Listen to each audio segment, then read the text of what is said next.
My name is Robert Hunt. I served on active duty from 1995 to 2007. Vividly remember 9/11, knowing that I was going to be going to war. Deployed to Iraq. We were operating in Baghdad and Sadr City. It was nothing like I expected it would be. We're supposed to have a down day, and my platoon sergeant came to me. He's like, I need you and your guys for a mission. Situation is that we have an Iraqi dignitary that refuses to fly in a helicopter to another base. We got outside the wire, started to drive into the heart of Baghdad. As we're approaching an overpass. Gunners are scanning the top, make sure there's nobody standing up there. Well, this taxi was on the off-ramp, ran straight into our lead vehicle.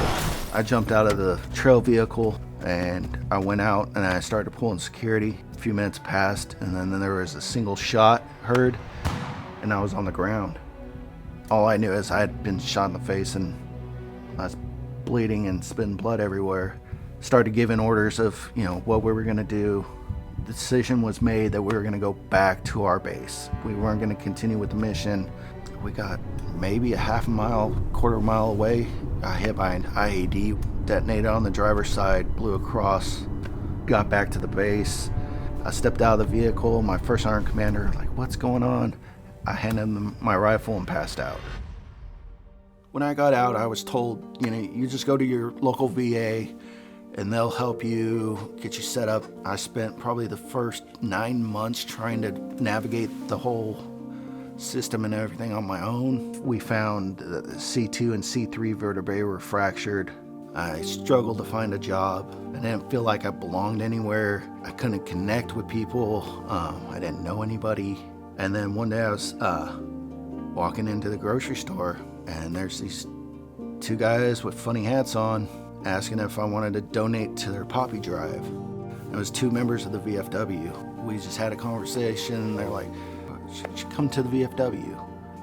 I went to a meeting, seeing these guys interact, and it was World War II, Korea, Vietnam. I felt comfortable with them. It was like I found a community. I started to get more and more involved with the VFW. That involvement with them kind of helped me with my social anxiety and my depression and everything. Kind of got me out of a shell, gave me purpose again. We all have a story to tell. We can't keep that from people. Whether the story is good, bad, or indifferent, you have a story to tell. Nobody ever really wanted to talk about their service, but it's something that is therapeutic and can be so helpful to other veterans. Being out of the military at 31 years old, being 100% disabled, I didn't think there was anything for me. But the VFW showed me that there were people that were willing to fight for me and fight with me and raise me up.